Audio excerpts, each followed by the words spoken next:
আজকে আবার চলে এলাম। এই যে কালার ডাল বেটে নিয়েছিলাম, এটা একটু ফেটিয়ে নিচ্ছি। এখন ভালো করে ফেটাতে হবে এই ডালটা। যত ভালো করে ফেটানো হবে ততই কিন্তু বড়াগুলো সফট হবে আর ফুলবে।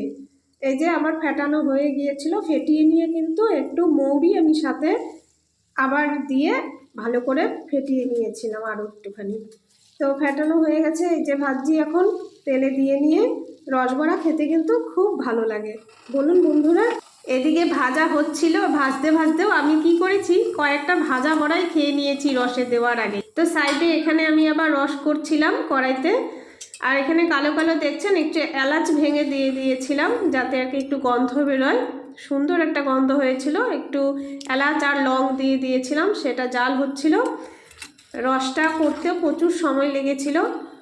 একটু ভালো করে জাল করে একটু ঘন হলে করে বেশি ভালো হয় আর কি, এই কারণে। তো রসটা আমার জাল হয়ে গিয়েছিল আর বড়াগুলিও ভাজা হয়ে গিয়েছিল। তারপরে বড়াগুলি এইভাবে রসের মধ্যে দিয়ে সাথে আবার জালও করছিলাম একটুখানি, যাতে রসগুলি একদম বড়ার ভেতরে ঢুকে যায়। সারাটা রাত রাখলে আরও বেশি ভালো হয়। আমি সারা রাত্রি রেখেছিলাম, আর যেগুলি রাতে খাওয়া হয়েছিল সেগুলিতে বেশি ভালো করে রস ঢোকেনি। যাই হোক, এই যে আমার শাশুড়িকে দিচ্ছি খেতে। কেমন হয়েছে রস বড়া? খুব ভালো। ভালো হয়েছে?